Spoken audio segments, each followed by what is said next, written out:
చూడండి, వాక్యంలోనికి వెళ్దాం. ఆదికాండము 28వ అధ్యాయము 18వ వాక్యం. తెల్లవారినప్పుడు యాకోబు లేచి తాను తలకడగా చేసుకున్న రాయి తీసి దానిని స్తంభముగా నిలిపి దాని కొన మీద నూనె పోసెను. ఈ సందర్భాన్ని బట్టి మనం ప్రార్థన చేసుకుని వాక్య జ్ఞానంలోనికి వెళ్దాం. దయచేసి ప్రతి ఒక్కరూ కూడా కళ్ళు మూసుకుని ప్రార్థనలో ఏకీభించండి. ప్రార్థన. పరిశుద్ధుడా దేవ తండ్రి, ప్రభువా యేసు క్రీస్తు అయ్యా, ఇదిగో ప్రభువా, ప్రార్థన చేస్తూ ఉండగా మీ కృపాక్షేమములు మెండుగా కలగచేయండి. మీ కృపతో నింపండి, మీ బలముతో నింపండి, మీ దీవెన ఆశీర్వాదములు మెండుగా కలగచేయమని మా అందరితో మాట్లాడమని యేసు క్రీస్తు నామమున అడుగుచున్నాను తండ్రి, ఆమేన్. మరలా అదే వాక్యాన్ని చదువుకుందాం. చూడండి, ఆదికాండము 28వ అధ్యాయము 18వ వాక్యం. తెల్లవారినప్పుడు యాకోబు లేచి తాను తలకడగా చేసుకున్న రాయి తీసి దానిని స్తంభముగా నిలిపి దాని కొన మీద నూనె పోసెను.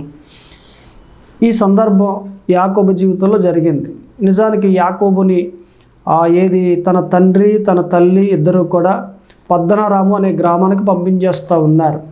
అలా పంపించేస్తూ ఉన్నప్పుడు తాను లేచి బయలుదేరి యాకోబు వెళ్ళిపోతా రాత్రికి సమయం చీకటిపోయింది. ఆ రాత్రికి ప్రయాణం చేస్తున్న ప్రయాణంలో ఒక చోట పడుకున్నాడు. ఆ పడుకున్న చోట ఒక రాయి తీసి తలకడగా పెట్టుకుని ఆ రాత్రికి నిద్రపోయాడు. నిద్రపోయేసరికి ఒక కల వచ్చింది. ఆ కలలో ఒక పెద్ద నుంచునుంది. దాని పై కొన ఆకాశం పైన, క్రింద కొన భూమి మీద ఉంది. అంతేకాకుండా ఈ నుంచుని మీద నుండి దేవదూతలు పైకి ఎక్కుతూ ఉన్నాయి, క్రిందకి దిగుతూ ఉన్నాయి. అలా చూడగానే దావీదు యాకోబు ఈ దర్శనాన్ని చూసి తెల్లవారిపోయింది, లేచాడు. ఓరు నాయన, ఇది దేవుని గనిది, ఇక్కడ దేవదూతలు ఎక్కుతూ ఉన్నాయి, దిగుతూ ఉన్నాయి, ఇది దేవుని మందిరమే కానీ మరొకటి కాదనేసి ఆ తలకడగా పెట్టుకున్న రాయిని నిలవబెట్టి దాని మీద నూనె పోసి అభిషేకించాడు. అలాగను అభిషేకించిన తర్వాత అక్కడి నుండి బయటికి వెళ్ళిపోయాడు. ఎవరు? యాకోబు. ఈ మాటను బట్టి ఈరోజు మనం మాట్లాడుకోవచ్చు. అసలు అభిషేకం అంటే ఏంటి అనే మాట మనం మాట్లాడుకోవచ్చు. ఇక తర్వాత మనం ముందుకెళ్దాం. అభిషేకం అంటే ఏంటి అనేది మనం ఆలోచన చేస్తే సాధారణంగా ప్రతి ఒక్కరూ కూడా సేవ చేస్తున్న ప్రతి ఒక్కరికి అభిషేకం జరుగుద్ది. సువార్థికుడైతే సువార్థికునిగా, కాపరైతే కాపరునిగా, ఉపదేశకుడైతే ఉపదేశకునిగా, అపోస్తులుడైతే అపోస్తులుడిగా, ఇలాగున ప్రతి ఒక్కరికి ప్రవక్త అయితే ప్రవక్తగా దేవుడు అభిషేకిస్తేనే కానీ ఆ వ్యక్తిని సేవలో వాడుకోడు. ఆయన జనరల్గా ప్రతి ఒక్కరికి కూడా సేవ చేయాలంటే అభిషేకం కావాలి. అంతేకాదు పరిచర్య చేయాలన్నా కూడా అభిషేకం కావాలి. దేవునికి పరిచర్య చేసే వాళ్ళంతా కూడా అభిషేకం పొందుకుని పరిచర్య చేయాలి. ఇది అపోస్తల కార్యాల్లో 6వ అధ్యాయంలో మనకు కనిపిస్తుంది. పరిచర్య చేయడానికి 7గురిని ఎన్నుకోండి, మేము అభిషేకం చేస్తాము అని అంటారు. ఎవరు? పేతురు, ఇంకా యోహాను, వీళ్ళంతా అంటారు. అప్పుడు స్తెఫను కానివ్వండి, ఫిలిప్పు కానివ్వండి, ఈ మాదిరి కొంతమందిని 7గురిని ఎన్నుకుని వారిని అభిషేకించి పరిచర్యలో వాడుకుంటారు. అంటే పరిచర్య చేయడానికి కూడా ఏం కావాలట? అభిషేకం కావాలి. అయితే ఈ మాట ప్రకారంగా కాస్త మనం ముందుకెళ్తే అసలు అభిషేకం అంటే ఏంటి? అభిషేకిస్తూ ఉన్నారు, బాగుంది. ఒక సేవకుడు ఇంకొక సేవకుడిని అభిషేకిస్తూ ఉన్నారు. ఈ అభిషేకిస్తూ ఉన్నప్పుడు వరాలు కలుగుతూ ఉన్నాయి, అభిషేకిస్తూ ఉన్నప్పుడు తలాంతులు కలుగుతూ ఉన్నాయి, అభిషేకిస్తూ ఉన్నప్పుడు శక్తి కలుగుతూ ఉంది, అభిషేకిస్తూ ఉన్నప్పుడు రోగాలు పోతూ ఉన్నాయి. దేవుడు అభిషేకిస్తూ ఉన్నప్పుడు అధికారాలు కూడా కలుగుతూ ఉన్నట్లుగా మనం చూస్తూ ఉన్నాం. ఇప్పుడు దావీదే ఉన్నాడు, అభిషేకించగానే ఏం కలిగింది? రాజు అనే అధికారం కలిగింది. అలాగనే కాస్త మనం ఇంకా డెప్త్గా మనం చెప్పుకుంటే ఈ సేవకులుగా ఉండే వాళ్ళంతా కూడా, అంటే పాస్టర్గా, ప్రవక్త కానివ్వండి, సువార్థికుడు కానివ్వండి, ఇలాగ 5 పరిచర్యలు ఉన్నాయి. వీళ్ళంతా కూడా వరాల పొందుకుని చేస్తూ ఉన్నారు. ఇంకా మనం చెప్పుకుంటే ఒక స్థలం విషయంలో కానివ్వండి, లేదా ఒక పొలం విషయంలో కానివ్వండి, దీనికి ఉపయోగిస్తూ ఉన్నాము అని అంటే దాన్ని అభిషేకించి వాడుకుంటూ ఉన్నారు. అలాగే చేస్తూ ఉన్నాం కదా. ఇప్పుడు యాకోబు కూడా అలాగే చేశాడు.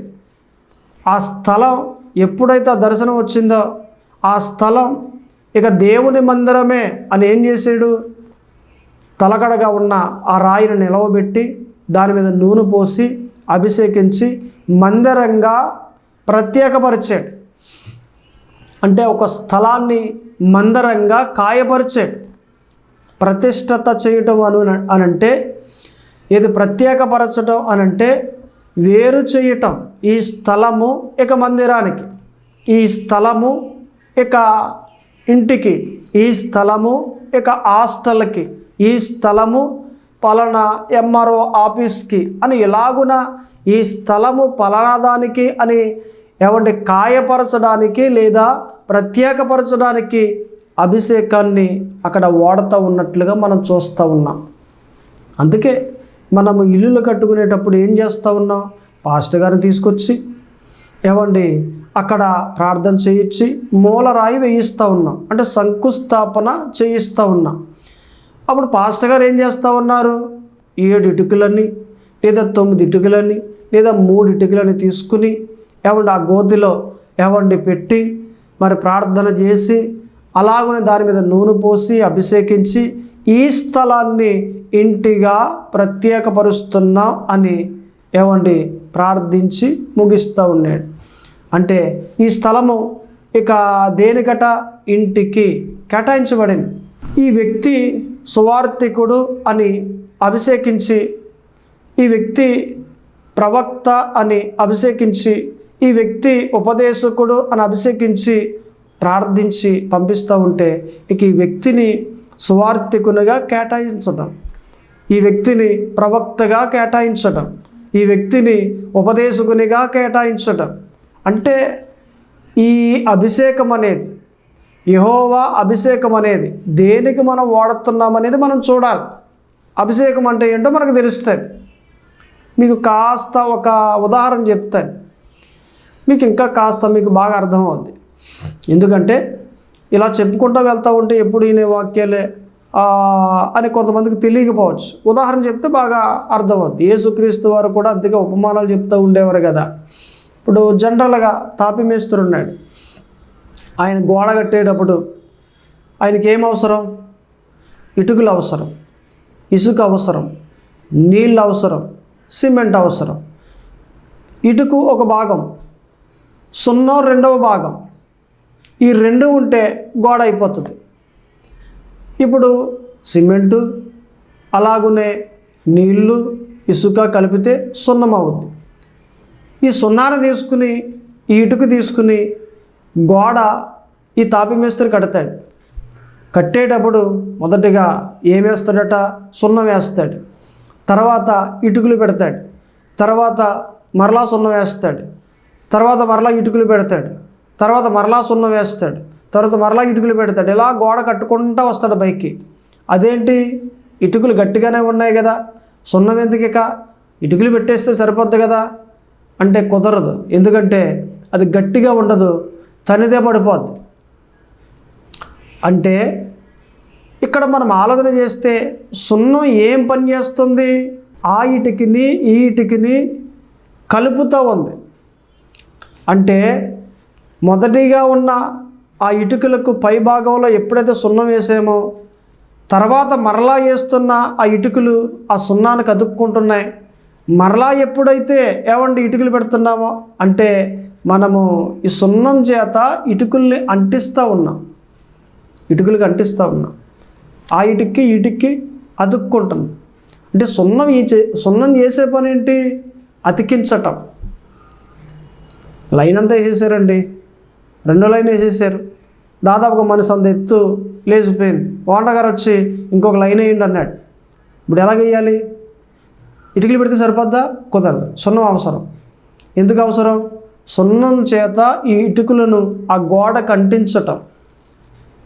అంటించాలి. అలాగనే అభిషేకం అంటే వరాలు, దేవుని వరాలు మనిషికి అంటించటం. మీకు బాగా చెప్తాను ఇంకా ఎలాగనంటే, నిజానికి దేవుడు మీకే వరాలు ఇవ్వాలనుకున్నాడు. కృపా వరాలు 21 ఉన్నాయి కదా, వరాలు ఇవ్వాలనుకున్నాడు. ఆ వరాలు ఇవ్వాలి అంటే ఆ వరాల్ని అభిషేకం ద్వారా ఇస్తాడు దేవుడు. అంటే ఈ అభిషేకించిన తర్వాత వరాలు కలుగుతాయి. అభిషేకం ద్వారా వరాలు మీకు ఇస్తూ ఉన్నాడు. అంటే అభిషేకం ఏం చేస్తూ ఉంది? మీకు వరాలు కలగజేస్తూ ఉంది, వరాలు తీసుకొస్తూ ఉంది. అంటే దేవుడు వాడేది అభిషేకాన్ని మధ్యలో వాడుతున్నాడు. అక్కడ సున్నం మేస్త్రి ఎలాగ వాడుతున్నాడో దాన్ని అంటించడానికి, వరాన్ని అంటించడానికి, వరాన్ని మీకు ఇవ్వడానికి ఇక్కడ అభిషేకాన్ని దేవుడు వాడుతున్నాడు. అంటే అభిషేకం పొజిషన్ అది. అక్కడ సున్నం పొజిషన్ ఎలాగైతే ఉందో అభిషేకం పొజిషన్ అది. సో ఇలాగ మనం చెప్పుకుంటా వెళ్తే ఇప్పుడు దావీదునకు రాజు అని అధికారం ఇచ్చాడు. ఎలాగిచ్చాడు? అభిషేకించి ఇచ్చాడు. అభిషేకం ఇవ్వకుండా ఇవ్వలేడా? కుదరదు. అది దేవుని క్రమం. అది అంటే అభిషేకించి ఆ అధికారాన్ని ఇచ్చాడు. అంటే ఈ అభిషేకం రాజునకు, ఆ అభిషేకం దావీదునకు రాజు అనే అధికారాన్ని అంటించింది. అభిషేకం ఇచ్చింది, కలగజేసింది. ఇంకా మనం చెప్పుకుంటే ప్రత్యేకపరిచింది, ఈ స్థలాన్ని ప్రత్యేకపరిచింది. అంటే ఒకటి ఇవ్వటం, రెండవది ఈ స్థలాన్ని వేరు చేయటం, ఇంటిగా మందిరంగా వేరు చేయటం. ఈ అభిషేకం చేసే పనులు ఈ విధంగా మనకు కనిపిస్తూ ఉన్నాయి. అంటే అభిషేకం అంటే ఏంటంటే ఒక దానిని ఇచ్చేదానిని, ఒక దాన్ని తెచ్చిపెట్టేదానిని అభిషేకం అని మనం అంటాం. మొదటిగా ఈ మాట మనం మాట్లాడుకుంటూ ఉన్నాం. అయితే మనకి అపోస్తుల కార్యాల్లో 10వ అధ్యాయంలో 38లో ఒక మంచి మాట ఉంది. మనం ఇప్పుడు అంతా మాట్లాడుకున్న ఈ మాటలకు చాలా చక్కగా అర్థమయ్యే రీతిలో మనకి ఆ వాక్యం చూపిస్తూ ఉంది. చూడండి, అదేదనగా దేవుడు నజరేయుడైన యేసును పరిశుద్ధాత్మతోనూ శక్తితోనూ అభిషేకించెను. ఈ మాట ప్రకారంగా మనం చూస్తే అదేదనగా దేవుడు ఎవరట? దేవుడు నజరేయుడైన యేసును, అంటే యేసుక్రీస్తు వారిని అక్కడ ఏం చేశారట? అభిషేకించారు. ఆ అభిషేకంలో యేసుక్రీస్తు వారికి ఏం కలిగింది? పరిశుద్ధాత్మ కలిగింది, దేవుని శక్తి కలిగింది. అంటే దేవుడు ఒక ఉద్దేశం కలిగి ఉన్నారు. యేసుక్రీస్తు వారు సేవ చేయడానికి భూలోకంలో వెళ్తూ ఉన్నారు కాబట్టి, సువార్త చేయడానికి వెళ్తూ ఉన్నారు కాబట్టి, ఆయనకి నా ఆత్మ కావాలి, నా శక్తి కావాలి, నా ఆత్మని ఇవ్వాలి, నా శక్తిని ఇవ్వాలి అని ఉద్దేశించి అభిషేకించి, ఆ అభిషేకం ద్వారా దేవుని యొక్క ఆత్మనిచ్చారు, దేవుని యొక్క శక్తినిచ్చారు. ఎక్కడ కూడా యేసుక్రీస్తు వారికి దేవుడు ఎలాగిచ్చాడు అంటే అభిషేకించి, అభిషేకం ద్వారానే ఇచ్చాడు ఆత్మను, శక్తిని. ఇక రెండవ మాటలోకి వెళ్దాం. అభిషేకం అంటే ఏంటనేది మనకి తెలిసింది. రెండవ మాట, అభిషేకం ఎలా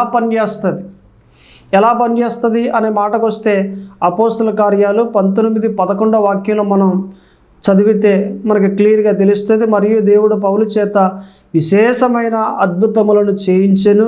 అతని శరీరమునకు తగిలిన చేతిగుడ్డలైనను నడికట్లైనను రోగుల యొద్దకు తెచ్చినప్పుడు రోగములు వారిని విడిచెను. ఈ సందర్భం పౌలు గారు చేసిన పరిచర్యలో జరిగిన సందర్భం. ఒక రోజున పౌలు గారు ఎక్కడికో వెళ్తూ ఉన్నారు. అయ్యా పౌలా, దయచేసి మా ఇంటికి రండి, మంచం మీద కొన్ని సంవత్సరాలు పడి ఉన్నాడు రోగంతో, మీరు వచ్చి ప్రార్థన చేయండి అని అంటే, అయ్యా నాకు కుదరదు రావడానికి, నేను పలానా చోటకి వెళ్తూ ఉన్నాను, అయితే ఒక పని చేద్దాం, నా దగ్గర కచ్చీపు ఉంది, చేతిగుడ్డ అంటే కచ్చీపు, నడికట్టు అంటే రుమాల్. ఆ రోజుల్లో చేతిగుడ్డ, రెండవది నడికట్టు అలా పలుకుతూ ఉండేవారు. అంటే నా దగ్గర కచ్చీపు ఉంది, ఆ కచ్చీపు నేను మీకు ఇస్తాను, దీనిని ఆ వ్యక్తికి తగిలించి పట్టుకెళ్ళి అని అన్నాడు. అలాగేనయ్యా అని చేతిగుడ్డ పట్టుకెళ్ళాడు, కచ్చీపు పట్టుకెళ్ళి ఆ మంచం మీద కొన్ని సంవత్సరాల నుంచి పడి ఉన్న ఆ రోగికి తగిలించాడు. తగిలించగానే అతను లేచి నిలబడ్డాడండి. అంటే చేతిగుడ్లో ఏముంది? పౌలు గారు వెళ్ళలేదు, ప్రార్థన చేయలేదు. మరి చేతిగుడ్లో ఏముంది? యెహోవా అభిషేకం ఉంది. పౌలు గారిలోనికి అభిషేకం వచ్చింది. అననీయ అభిషేకించగానే ఆ అభిషేకం ఇప్పుడు మరలా ప్రయాణం చేసి, వస్త్రాల్లో ప్రయాణం చేసి ఎక్కడికి వెళ్ళింది? ఆ రోగులోకి వెళ్ళి స్వస్థత కలగజేసింది. అంటే అభిషేకం అనేది ఎలా పనిచేస్తుంది అని అంటే వస్త్రాల్లో నుండి కూడా పనిచేస్తుంది. వస్త్రాల్లో నుండి పనిచేసి రోగాలు తీసేస్తూ ఉంటుంది. యేసుక్రీస్తు వారు శరీరధారిగా ఉన్నప్పుడు ఆ 12 సంవత్సరాల నుండి రక్తస్రావం కలిగిన ఒక స్త్రీ ఆయన దగ్గరకు వచ్చింది. ఎవరో చెప్పారు, అమ్మా అనేక హాస్పిటల్కి వెళ్ళావు కదా, తగ్గలేదు కదా నీ రోగం, మన గ్రామానికి యేసుక్రీస్తు వారు వచ్చారు, ఎల్లు, ఆయన ప్రార్థన చేస్తే నీకు ఇట్టే తగ్గిపోద్దని ఎవరో చెప్పారు, విన్నది, వచ్చింది. కానీ యేసయ్య చుట్టూరు అనేక మంది ప్రజలు ఉన్నారు, ఖాళీనే లేదు, అసలు ఖాళీ అనేదే లేదు.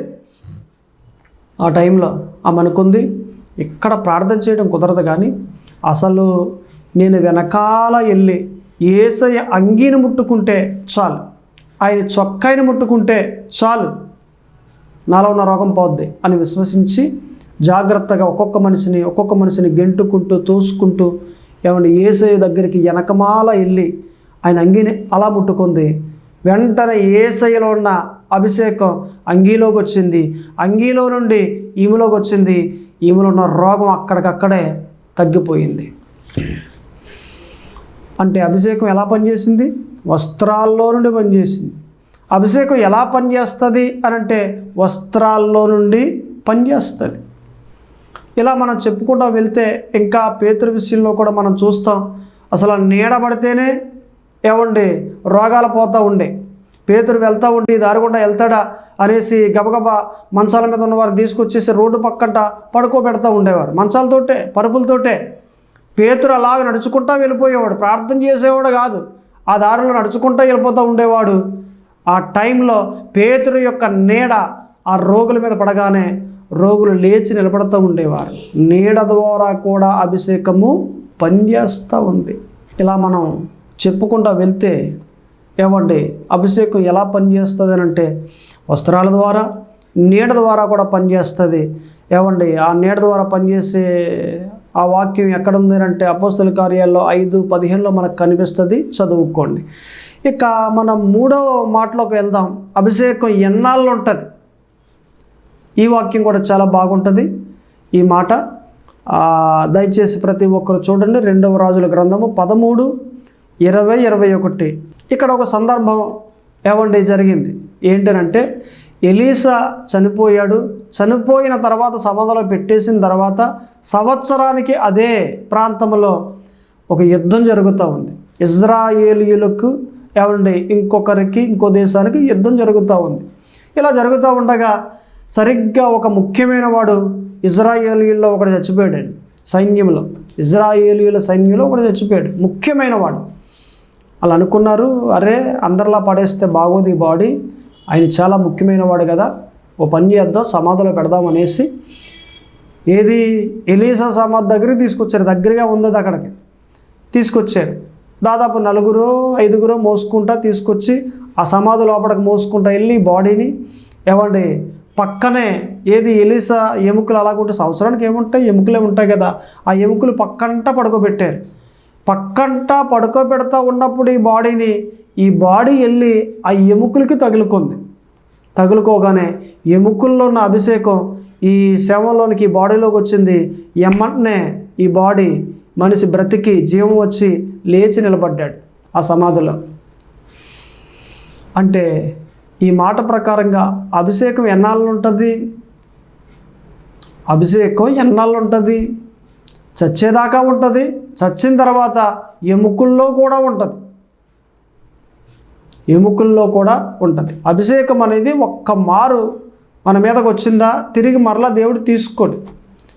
ఆత్మ మనం పాపం చేస్తే బయటికి వెళ్ళిపోతాడు, కానీ అభిషేకం మాత్రం ఏమంటే మనం పాపం చేస్తే బయటికి పోదు, చచ్చేంతవరకు అలాగే ఉంటుంది. చచ్చిపోయిన తర్వాత కూడా మన ఎముకల్లో మన తల వెంట్రుకల్లో ఏమంటే అలాగే ఉండిపోద్ది. అభిషేకం అంటే ఎన్నాళ్ళు ఉంటుంది అంటే మన జీవితాంతకాలం, మన జీవితం అయిపోయిన తర్వాత కూడా అలాగే ఉంటుంది.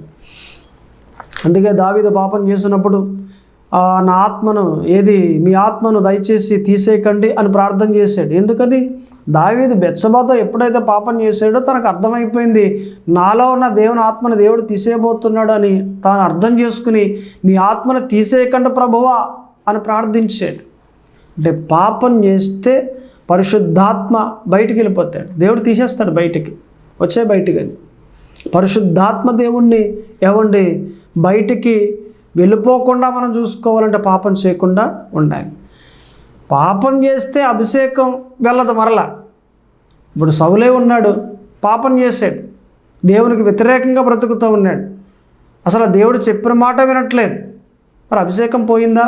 పోలేదు. అందుకే ఒక మారు దావీదు అంటాడు కదా, పక్కనే ఉన్న మనిషి మాట్లాడుతూ ఉన్నప్పుడు, దావీదా ఇదిగో నీ శత్రువుని నీకు అప్పగించేసాడు, ఎల్లు చంపే అని అన్నాడు. ఎవరిని? సౌలుని. దావీదుని చంపడానికి సౌలు తిరుగుతూ ఉంటే ఆ సౌలే దావీదు నాకు దొరికేశాడు. పక్కనే ఉన్న వ్యక్తి అంటున్నాడు, నీకు దొరికేశాడు కదా, నీ దేవుడు నీకు అప్పగించాడు కదా, వెళ్ళి చంపే అన్నాడు. నేను చంపను, ఎందుకంటే సౌలు మీద యెహోవా అభిషేకం ఉంది, అందుచేత నేను చంపలేను, దేవుడే ఏదో విధంగా చంపేస్తాడులే, వెళ్ళిపోదాం అనేసి వెళ్ళిపోయారు. అంటే దావీదు ఏం చూశాడు? సౌలు నెత్తి మీద ఉన్న యెహోవా అభిషేకాన్ని చూశాడు.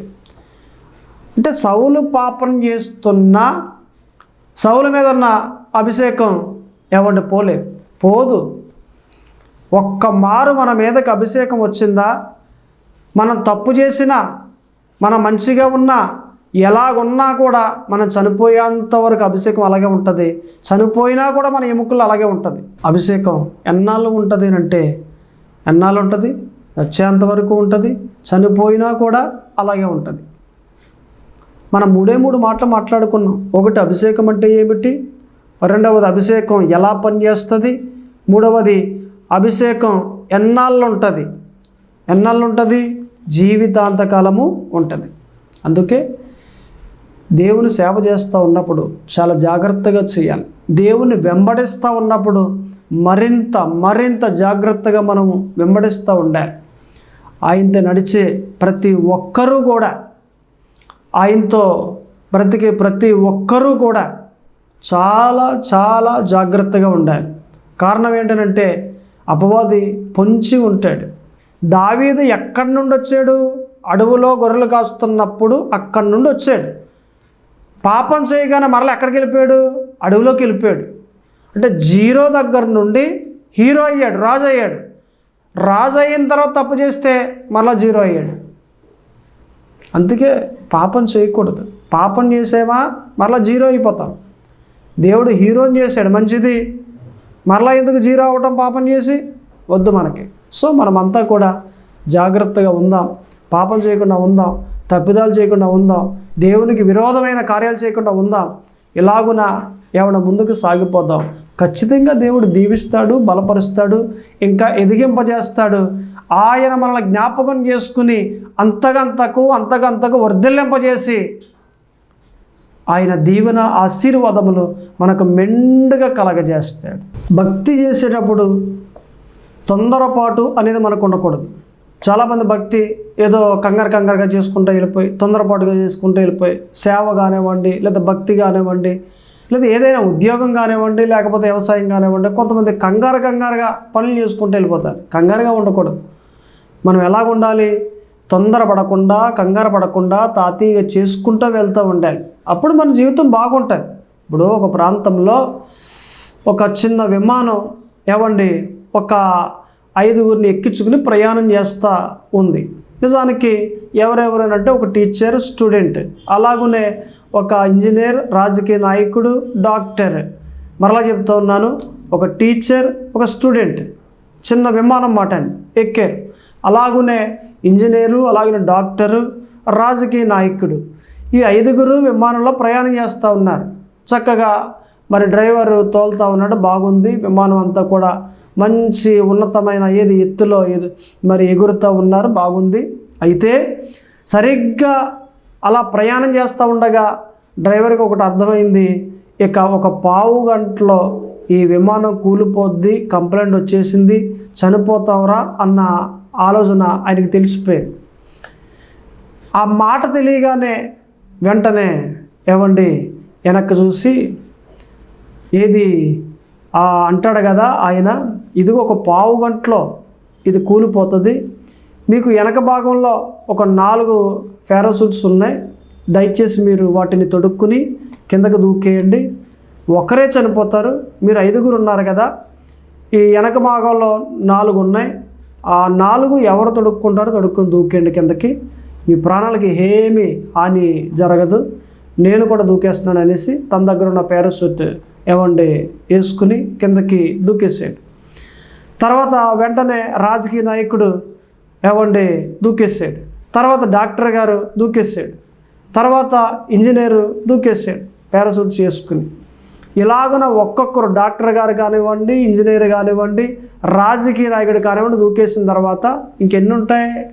ముగ్గురు వెళ్ళిపోతే ఒకటే ఉంటుంది. టీచర్ గారు అన్నారు, ఒరే నేను అన్నీ చూశానురా, నా వయసు దాదాపుగా 55 సంవత్సరాల వయసు వచ్చేసింది, నేను అన్నీ అనుభవించాను, ఇక నువ్వేం చూసావు, ఏం అనుభవించావు, నువ్వు వేసుకుని దూకేరా, ఇక నేను ఎలా దేవుని దగ్గరికి వెళ్ళిపోతానులే అనేసి టీచర్ అంది. టీచర్ 2 పారాషూట్స్ ఉన్నాయండి, మీరు ఒకటి వేసుకుని నేను ఒకటి వేసుకుంటాను, కిందకు దూకేద్దాం అన్నాను. 2 ఉంటామేంట్రా, 4 కదా ఉన్నాయి, ముగ్గురు ఆల్రెడీ దూకేశారు కదా వేసుకుని అని అంటే, లేదండి కంగారులో రాజకీయ నాయకుడు నా స్కూల్ బ్యాగ్ తొడుక్కుని దూకేశాడండి అని అన్నాడు. ఇక చూడండి, కంగారులో ఏం చేశాడట, స్కూల్ బ్యాగ్ తొడుక్కుని దూకేశాడు. ఇంక ఉంటాడా? ఒక దెబ్బ చచ్చిపోతాడు కింద పడగానే. అంటే కొంతమంది కంగారు, ఒక సేవ చేస్తున్నామా కంగారు పడకూడదు, సువార్త చేస్తున్నామా కంగారు పడకూడదు, సంఘాన్ని కడుతున్నామా కంగారు పడకూడదు, ఉపదేశం చేస్తూ ఉన్నామా కంగారు పడకూడదు. పోనీ జనరల్గా వ్యాపారం చేసినా, ఉద్యోగం చేసినా, వ్యవసాయం చేసినా, నువ్వు ఏ పని చేసినా కూడా కంగారు పడకుండా ఉండాలి. నువ్వు ఎప్పుడైతే కంగారు పడకుండా ఉంటావో నిశ్చయముగా దేవుడు దీవిస్తాడు, నిశ్చయముగా నిన్ను ఎదిగింపజేస్తాడు. నీలో కంగారు అనేది లేకుండా ప్రయాణం చేయాలి. ఈ వాక్య ప్రకారంగా మనం ఆలోచన చేస్తే 3 మాటలు మనం చెప్పుకున్నాం. అభిషేకం అంటే ఏమిటి, అభిషేకం ఎలా పనిచేస్తుంది, అభిషేకం ఎన్నాళ్ళు ఉంటుంది, ఈ మాటల ప్రకారంగా మనం చెప్పుకుంటే మాట్లాడుకుంటే నిజంగా అభిషేకం అంటే ఈరోజు పరిశుద్ధాత్మ దేవుడు మనందరికీ తెలియజేశారు. అభిషేకం ఎలా పనిచేస్తుంది అనేది కూడా తెలియజేశారు. అభిషేకం ఎన్నాళ్ళు ఉంటుంది అనేది కూడా మనందరికీ తెలియజేశారు.